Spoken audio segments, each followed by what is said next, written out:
Jesse Winker is one of the bigger available pieces at that position on the market. He's incredible against righties. He's great overall, 127 weighted runs created plus this season. Mets fans know how good he is. He always seemed to kill the Mets. Yeah. Jesse Winker came up a red. And for many years, he was competing in the NL Central against David Stearns' Brewers. So David Stearns was quite familiar with Jesse Winker. Jesse Winker, the first couple years of his career, looked like a really good young player. There was 1 year early in his career, 2018, I think it was. He was possibly on his way to be a top 3 NL Rookie of the Year finalist. He hurt his shoulder, hurt his power a little bit, bounced back, eventually wound up in Milwaukee in 2022. That 2022 Brewers team was run by David Stearns. So there's familiarity there.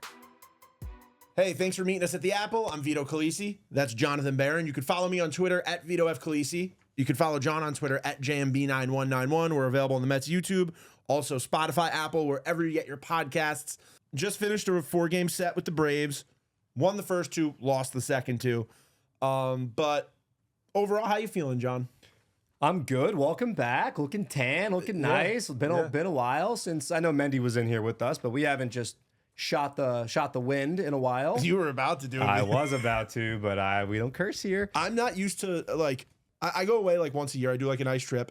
And it's funny. Usually, I'm not going to lie to you. 2 of the trips I took, I went away and the season basically ended. Yeah. Not the case now. Not the case now. Like, I remember the first big trip I took to Europe was in 21. Mm-hmm. And I went to Paris.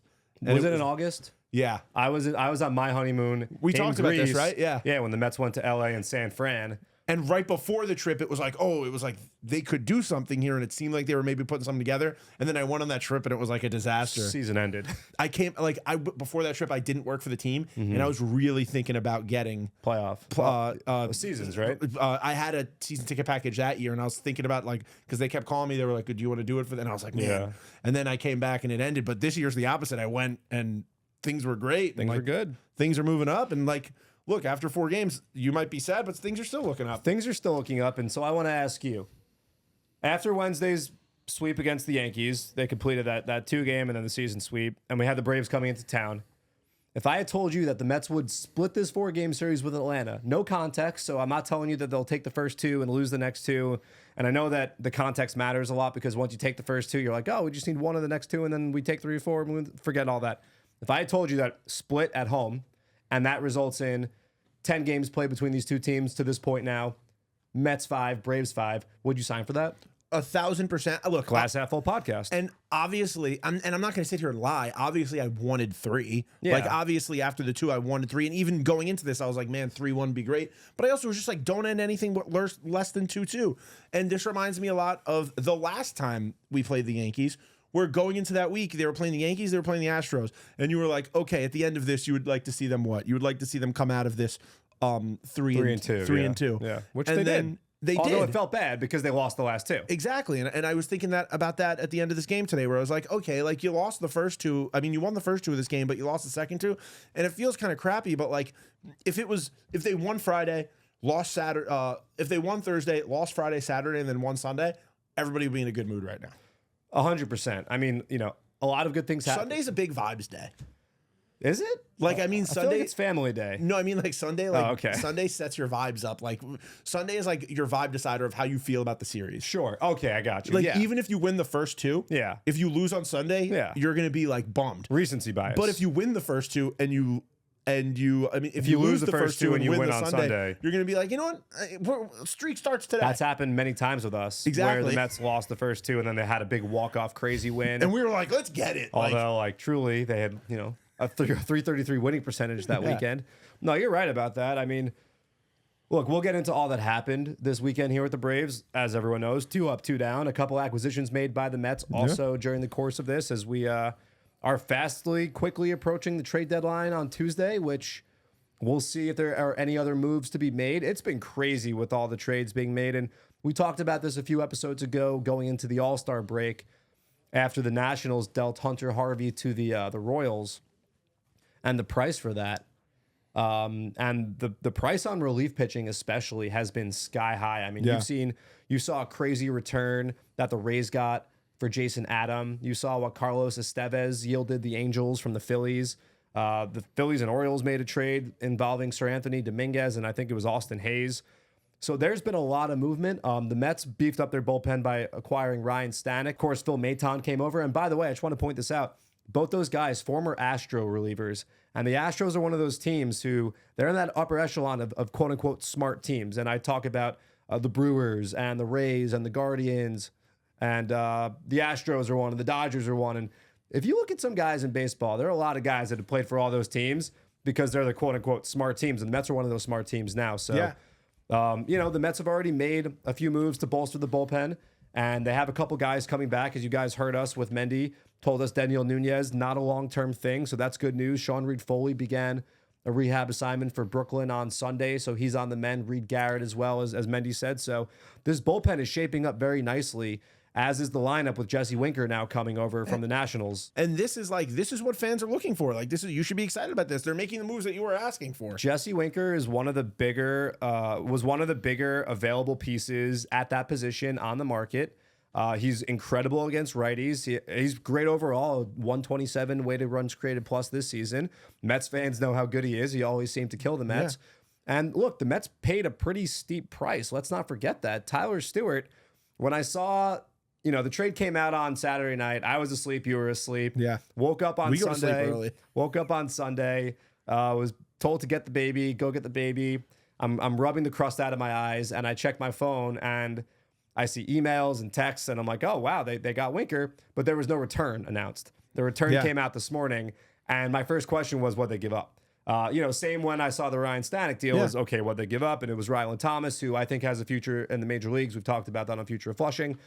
And it turns out to be Tyler Stewart, who is a 6'7" guy, throws hard, good slider, still in Double-A, though. A guy that went to college, still in Double-A. The Mets, here's what it says. The Mets have a lot of depth that they were able to make that deal without crushing their depth. Wait, the Mets have pitching? Because last year, I remember all I heard was that the Mets should have traded for all pitchers, that the Mets had no pitching in the minor leagues, but that's obviously not true. It's just that made me mad last year. But it's a misconception for sure. Tyler Stewart, we don't get any information. We know nothing. Right. I said something to you yesterday where I was like, oh, I feel like if somebody were to get traded off this team, it would be Tyler Stewart.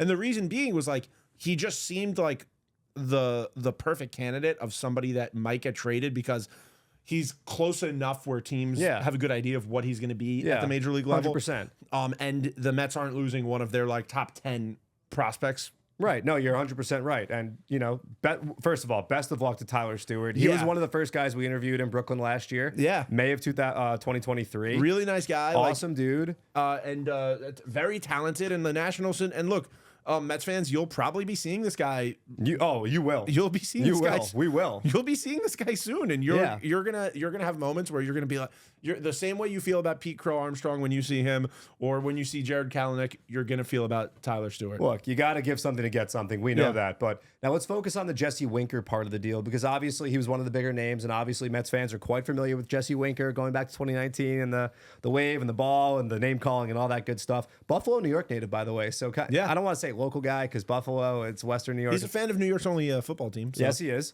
But there's one interesting thing that stands out about perhaps why David Stearns might have targeted Jesse Winker and paid the steep price for Tyler Stewart. Because he played travel baseball with Francisco Lindor? No, that was a different situation.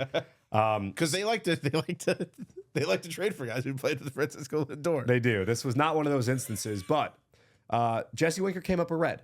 And for many years, he was competing in the NL Central against David Stearns' Brewers. So David Stearns was quite familiar with Jesse Winker. Jesse Winker, the first couple years of his career, looked like a really good young player. There was 1 year early in his career, 2018, I think it was.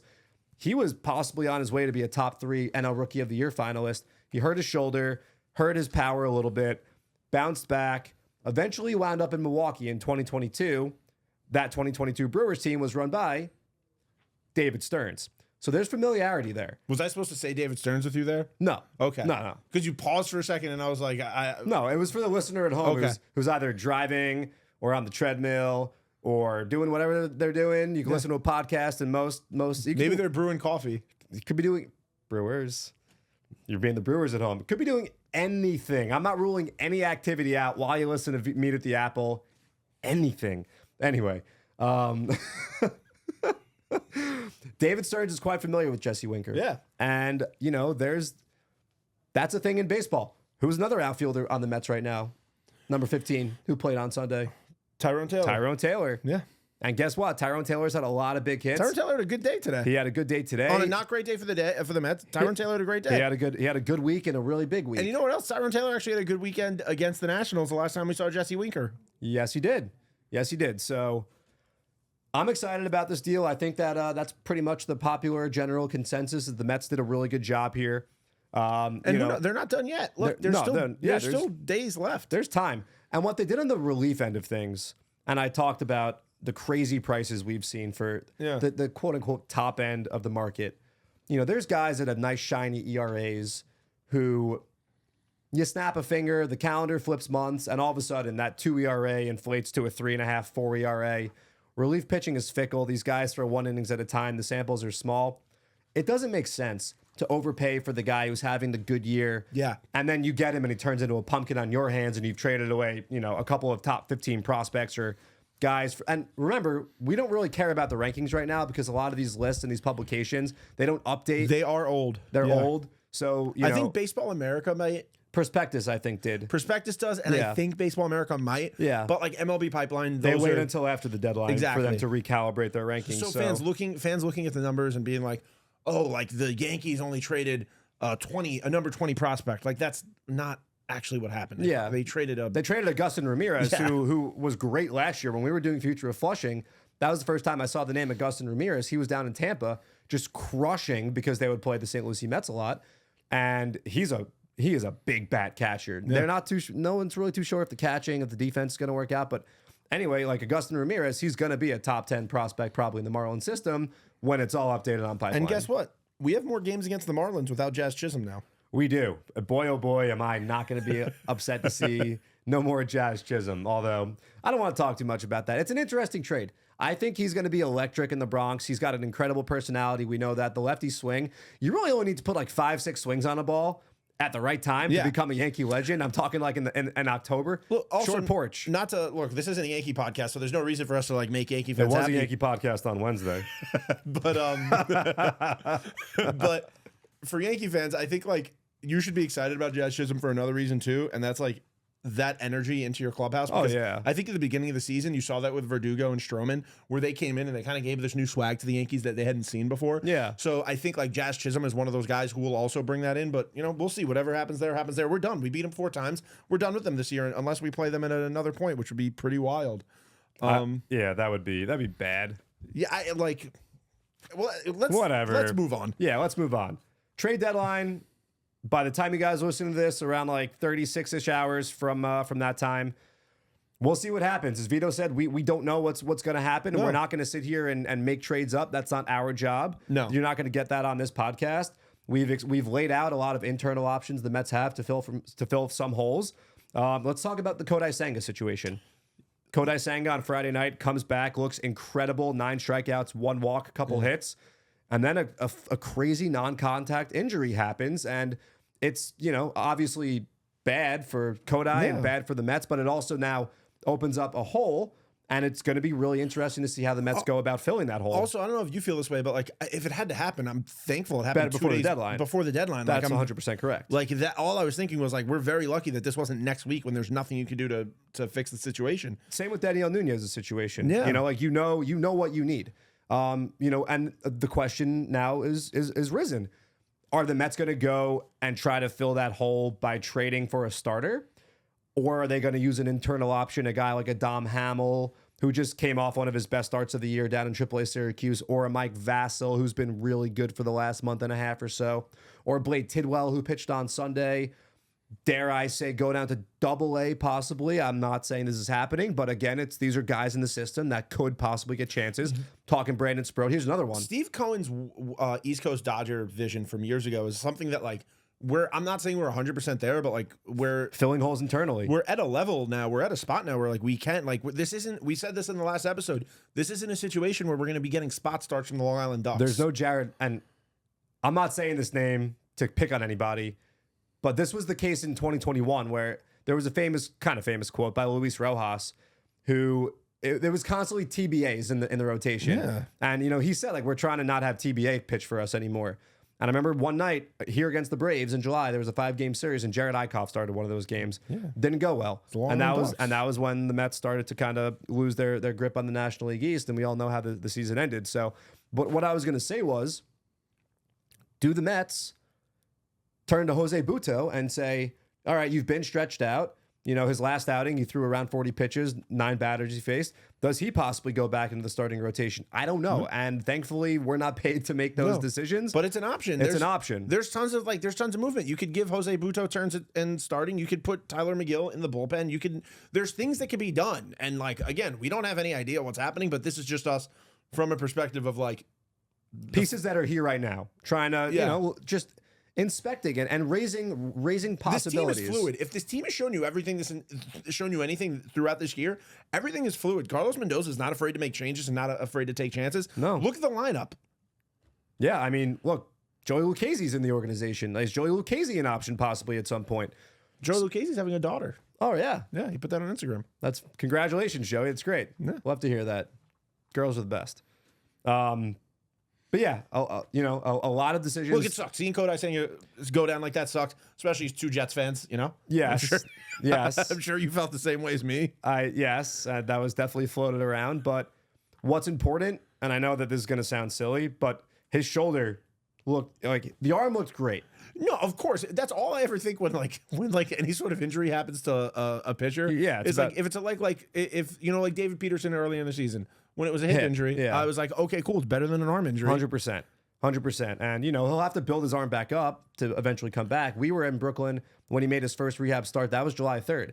Yeah. And he didn't make his season debut till July 26th. So it was 23 days. It was, 3 weeks. This will be a shorter break than that, though. He hadn't pitched since spring training at that point. Right, yeah. And, eventually the minor league season ends, so the Mets will have to figure it out. But another hole to fill, if you would, for the Mets. Do they call a kid up from AAA? Do they go and they fill it with an external option? Yeah. We will see. But Kodai Senga's return on Friday was exhilarating. Thursday and Friday here at the stadium were so much fun. I know you weren't here on Thursday. I was not. Yeah, I was not. I was on a flight. But, I mean, to me, the bullpen was massive. And the key on Thursday, 5 scoreless innings out of the bullpen. I was watching it on the customs line. It was... Jose Butto dominated, as we talked about, with Mendy, stranding a couple guys, 9 up, 9 down. Edwin Diaz comes in, gets through a clean inning. Phil Maton comes in on the 10th. Gets through the inning, 5 scoreless innings from the bullpen. Happy Jeff with the walk-off. Francisco Lindor homered again, continuing his career dominance of Chris Sale. He's 14 for 34 with a couple homers and a couple doubles against Sale, who has been one of the better pitchers in baseball for a long time since he entered the game. And then, like you said, Happy Jeff McNeil. A little bit of good fortune with Ramon Laureano, who had the little dust-up with Francisco Alvarez in the 9th inning of that game. Ball, though, right? It definitely was, and it was a tough play for Laureano. Also, not for nothing, but Jeff has been so unlucky at different points this year. 100%. He was due for one to get lucky on one. Back on his side, yeah. So his second career walk-off hit came at a huge time. Incredible crowd on Thursday. Great to see the fans. It was kind of raucous for a not weekend game. It was awesome. Yeah. And then you go into Friday. Friday night was absolutely insane. Friday was nuts. Friday night, I was under the scoreboard in the outfield near the 7 line. And I was there for the JD Martinez Grand Slam, and dude, it was crazy. The whole place erupted. I saw people just throwing beers, just not throwing beer cans, but when you get excited and you throw your hands up and your beer spills everywhere. It was a fun night. The fireworks during the home runs were sick, and it's when the team hits home runs on fireworks night, it's always a great time. It is, and they hit 3 home runs in the 3rd inning. That was the second time this year the Mets have hit 3 homers in an inning, and both times have come in the last 2 Friday home games. Did it on July 12th against the Rockies. Oh. So, and I remember thinking, Fridays at the park they've really become a must-be event. Yeah. You got DJ night. We've had fireworks night recently on June 28th. A month ago, we had OMG performance. Yeah. Fridays have become a thing here, and you got to be here for Fridays. You got to be here all the time. But Fridays especially, there's just a different atmosphere in Citi Field. Yeah. And I remember thinking back to the July 12th game against the Rockies, and that was a crazy game, home run derby. I think there was 7 total homers. And how much fun it was. Iglesias at 2. And I was like, man, how do we replicate that vibe, especially, coming from the game presentation world? How do we continue to get that going? And then the Mets go down early 2-0. And then bang, bang, bang, grand slam, 2-run homer, solo shot. Next thing you know, it's 7-2. This place is buzzing. Like you said, the pyro's going off, packed house. Everyone's excited for fireworks night. It was insane. You got Spider-Man. Some guy shows up in a Spider-Man costume. You never know. Climbing up the wall. I mean, what was happening out there? Christmas tree. There was a Christmas tree. Yeah, because Seven Line had a theme. It was Christmas in July. I didn't know that. Okay. Yeah. You got hot dog heads. Like it was a scene and a half. It was great. This place has been like a carnival at some nights this year. And Mets fans, you got the Grimace costumes all over. I saw a lady today dancing with the Queens crew in the rotunda with the whole like the blow up Grimace and the OMG sign. I saw a kid. You know what's funny? I like walked by. I was walking with Ty to go like get food, and like I walked by this kid and like this little kid in a blow up Grimace costume, and everybody was taking pictures with him. And I was just like, man, like I love being here. Like I love being at games, and like I'm looking forward to games this week, man. Like all I want as a Mets fan, and like the thing that makes me happiest is just meaningful August and September games. And we are rolling into August right now, and the games are more meaningful than ever. And if you remember what me and John said last week, we said hold on to your butts because these games are about to be stressful. Whether this team goes on another 10-game winning streak or not, these games are going to be stressful. They're going to be stressful, and the Mets bounce back from losses all the time. They've done so constantly. You know, by the way, they still haven't lost a series. They've lost one series since May. They've lost one series since May. By the way, since the Mets left Miami, the Marlins are like the hottest team in baseball. They gave the Orioles a hell of a time. Yeah. They're giving the Brewers fits this weekend. 2 first-place teams. And everyone was freaking out. The sky is falling after the Mets split in Miami. Just so happens that I know I said this after the Yankee series recap that. And the Braves are still a good team. Oh, of course the Braves are a good team. I mean, you know, you lose Strider, you lose Fried, and Schwellenbach on Saturday just. What an incredible start by him. 11 strikeouts, no walks in 7 innings. The 2 guys the Mets beat were Sale. I mean, they didn't really beat Sale. You know, Sale left the game. It was a tie game, but they won the game started by Sale. Yeah. Sale and Charlie Morton, who were the 2 guys that the Braves were throwing out there. And then Reynaldo Lopez on Sunday only went 3 innings. And so it's kind of funny how that works out, that the Mets beat the 2 guys that are the frontline starters in the Braves rotation that the Mets were seeing Charlie this weekend. Morton was who we roughed up in Atlanta, right, this year? Yeah, he was given a big lead. I think that was the game that DJ Stewart hit the big go-ahead home run back in April. So 10 games are down between these 2 teams. Also, I want to give DJ Stewart got option because of the Jesse Winker pickup, but I want to give DJ Stewart some credit because DJ Stewart's defense on Saturday, he made some big plays. Was absolutely like Tyler McGill had a no-hitter going into the 4th. He had a perfect game going to the 4th, and I said it over headset. Dude, actually, I didn't. My wife turns to me. She said perfect and goes game? right before Ozuna. She turns to me and she goes, "Is there a?" And this is what she said word for word. She goes, "Is there a going on right now?" And I went, and then as I nodded my head, I heard crack. And looked up, and then she literally just looked down and was like, "Oh my God, what did I just do?" That's not how it works. In the control room, Randy Replay, the guy that spins all the replays at Citi Field, he was the one who said, "I didn't even realize it." You know, I was directing the game. When you're directing, you don't have any clue like there's a perfect game really going. Randy Replay, I'm calling you out, Randy. I hope someone tells you about this. He said it, and it was also during the Ozuna at-bat. And I like to be the one to try to jinx it. I like to be the annoying one. Can I tell you something? I couldn't. When Ozuna went up to bat, I had a bad feeling just because the boos were so loud. You know what it reminded me of? What? Like a Bryce Harper overrated chant right before a terrible moment. Yeah. So let's talk about something else on Saturday real quick. And then I want to get into the Twin Series, a little preview, because there's an interesting pitcher on Monday night for Minnesota. And there's an interesting bobblehead on Monday night. There's a lot of interesting stuff. I should have brought it down. I have it at my desk. I'm stupid. It's all right. I want to shout out Danilo, Brian Smith, Josh Roseman, the whole creative team. Oh, dude. I'm talking about the Mercury Met headshots that were on the scoreboard all day on Saturday. And also the intro graphic that said like Sector 31. Yup, the bumper. Everything. Yup. Also, and another shout out to a editor. If you notice, Kodai Senga had a special video for... Yes, the comeback video. He's back. Asafia was making that up until like right before game time. And like she did such an incredible job. And Donnie... made the ghosts that like went around Senga in that thing. So the design team on the Mets is unmatched. Absolutely. But the headshots were so funny. What was your favorite? I mean, probably Iglesias. I liked Alonso in the spaceman helmet. That was funny too. Vientos with the ears. I would like to know Mark's thought about that. He kind of had the hobbit ears. Lindor's 2 head was good. What about Nemo's 3 eyes? JD Martinez's construction worker alien? Yeah, yeah. That was, I think, an ode to, I think it was Roger Cedeno had that one back in the day. So if you guys don't know, and you probably know by now, 25 years ago, the Mets wore the Mercury Mets jerseys, and the headshots were all aliened out.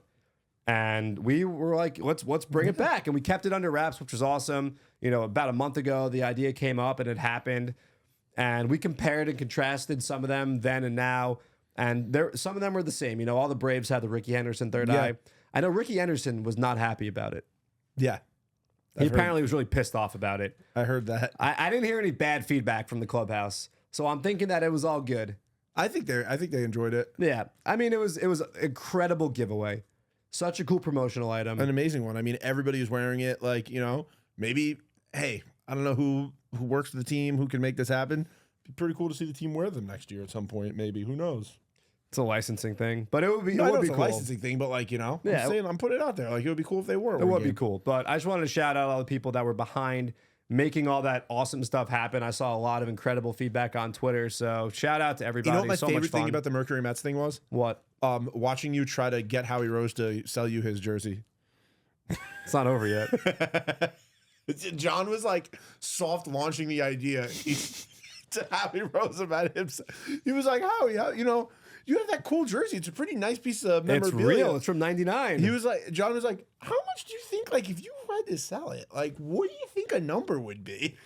So when they did this back in '99, they gave Howie and Fran Healy, who was his broadcast partner at the time on Fox Sports New York, the Mercury Mets jerseys with their names on the back. And Howie brought his to the stadium, and he put a picture on Twitter up with it, and I saw it. I have in bars, like I once saw a dude wearing a Statue of Liberty, Eric Lindros with like the 9/11 ribbon, like incredible, very authentic Ranger jersey. I offered him $200 for it on the spot. Got turned down. No, dude, everybody has their holy grail. My holy grail is the 9/11 Mets DSNY hat. Yeah, so like you know, it wasn't the first time I kind of floated a number. Now with Howie, I didn't just come out swinging saying like, yo, I want to buy that from you. How much? I weather ballooned it. Yeah. I weather ballooned it. And then I don't think he picked up what I was putting down. No. He didn't. I have to just be honest with him. Yeah. The number he kind of mentioned, I don't think you'd want to do, but. Well, I said 500, but I was just trying to gauge whether he would ever sell it or not. Yeah. And he didn't sound like he would. Yeah. But thanks for bringing that up. Yeah, it was just like happening right behind me. Look, Sunday we won't talk too much, but you know, big moment from that game. I think Jesse Winker got introduced to the Mets crowd. Thank you to JD Martinez who pointed it out to him. Yeah, right. Jesse Winker had no idea. I couldn't tell if he was stonewalling or if he honestly just didn't notice. And then JD Martinez tapped him and went, "Hey, they're acknowledging you." And then Jesse Winker gave a wave. It would be funny if he refused to wave then, but did wave when he made the last out. Yeah, this guy loves waving. But yeah, let's move on. Let's talk about the Twin Series before we get out of here. We don't have much time left. First off the bat, big bobblehead on Monday night. So if you're listening to this and you want to get to the ballpark tonight, it is Francisco Lindor Streetwear bobblehead, which is a pretty cool bobblehead. Lindor is like actually in just like normal clothes, like kind of like our drip report, and his jacket goes on and off. So like you could actually remove the jacket. So if you have a different jacket at home for like an action figure or something, you could probably put it on him. But that's a sick giveaway item. And then $5 Tuesdays on Tuesday, Wednesday day game. You know, we don't have that many summer day games left. This is the only time.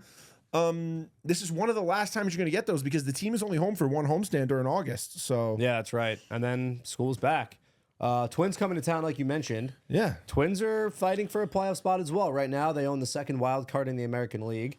So they're right in the thick of it. They're chasing the Yankees right now. And on Monday, they're going to throw Simeon Woods Richardson. And if that name sounds familiar, do you know who he is? No. He is the pitcher that the Mets traded away for Marcus Stroman. Oh, wow. Back in 2019.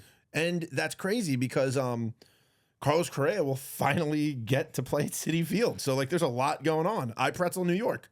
Carlos Correa will be here at Citi Field.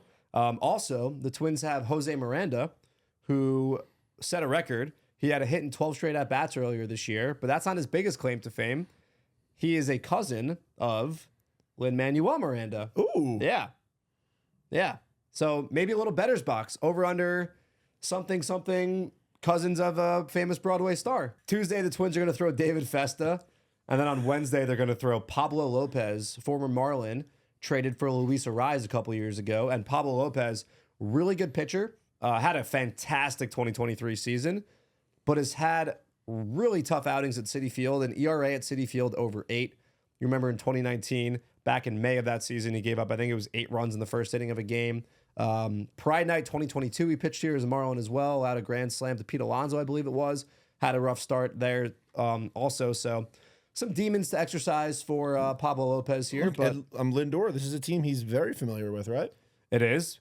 Going back to his days with the Guardians. For the Mets, it'll be Jose Quintana, Sean Manaea, and Luis Severino. And then they have an off day on Thursday. They'll travel out to Orange County, go to Angel Stadium. So it'll be a really, really highly contested series here at Citi Field. So make sure you're here. Great promotions, like you said, the bobblehead. $5 Tuesdays. $5 Tuesdays is awesome. $5 beers in the ballpark on Tuesdays is wild. Gonna be some accents here. Minnesota. Oh, Minnesota. It's basically Canada, really. Yeah. The Vikings have never won the Super Bowl. That's just a hilarious thing to just say. I'm just the Minnesota Wild never won the Cup. Okay. I don't think the Timberwolves ever won the NBA championship. They've definitely never won the NBA championship. Ty, look it up real quick. If the Timberwolves, I know for a fact they've never won. They do have a pretty good youth sports movie though. The Twins. Oh, I thought you were going to say the Mighty Ducks. Little Big League. Like the state of Minnesota. They also, man, the state of Minnesota is crushing youth sports movies. They have a couple good ones. What do you mean a couple good? Mighty Ducks and Little Big League. That's like a pretty like. Yeah, no, it's good. It's good. I was a fan of Charlie Conway's mom. Nice lady. She was a very nice lady. Nice lady. I thought you were about to bring up somebody else like Little Big League because. Oh yeah, that's PCA's mom. That's real life mom. Ty. Timberwolves have never been into the NBA Finals. Yeah, there's no way. Even with KG and Wally Zerbiak, never. No. Catching strays. So the Twins have won. Kirby Puckett. Yeah. Thank gosh for the Twins. That's rough for Minnesota. Yeah. And they're hockey. Fervent fan base. No Stanley Cup is wild for a team that's built on the winter. Well, they got screwed. They had what became the Dallas Stars. Yeah. They had the Minnesota North Stars. They left, I think in 93, 94. They left after the Mighty Ducks, because I remember the first or second movie. The Dallas Stars were in it. Mike Madonna was in the movie. The Stars won the Cup in 98, 99. So it should have been, it was the building blocks of the North Stars. They move in the early 90s, and then they go and they win the Cup. Yeah. And a team in Dallas, Texas is celebrating the Stanley Cup, and the team in Minnesota didn't have a team until the Wild came around in 2000, 2001. So sorry, Minnesota, but, you know, I mean, I heard the summers are beautiful. Yeah, I mean, but then the winter, I think, starts in September and goes all the way to May. Mets just split a 4-game series. How was Greece? How was your trip? Greece was phenomenal. I will say, most beautiful beaches I've ever seen on Naxos. Santorini, hey, if you're planning a trip to Greece, Santorini, do 2 days. You don't have to go for that long. It's very touristy, and I know you're a tourist, so you're going to be a tourist, but like Santorini is the most crowded small place I've ever been in my entire life. There were 6 cruise ships, 80,000, I believe 80,000 tourists were in Greece in Santorini for the 3 or 4 days I was there, which is absolutely bonkers. But it's a beautiful country, and some of the nicest and hardest working people I've ever met. But we should get out of here because, like, you know. Yeah. We should get out of here. We here. got a big week coming up. We got a lot of content coming your guys' way. Some exciting conversations we'll have with some people. I'm not promising any guests. Come to the ballpark this week, though. Twins, let's get it, boys and girls. Monday, Tuesday, Wednesday. Wednesday day game. Tuesday night, $5 Tuesdays. Monday night, Francisco Lindor streetwear bobblehead. Come support the team. They need you right now, and it's a time to be at Citi Field. You never know who's going to be there. You never know what's going to happen. Sam Darnold might be the starting quarterback for the Minnesota Vikings this year. How crazy is that? That is really crazy. Zach Wilson he won't be the starter in Denver. Come on now. Come on now. Come on. Well, we're going to Denver soon, so I was just bringing it up. He won't be the starter in Denver. All right, guys. Thank you so much for listening. I'm on Twitter at Vito F. Khaleesi. He's JMB9191. You can follow us on Twitter and Instagram, as I said. You can follow this podcast on Apple, Spotify, wherever you get your podcasts. We're also available on the Mets YouTube page. Like and subscribe, throw some comments, and we will see you here in a few days, right back at the Apple.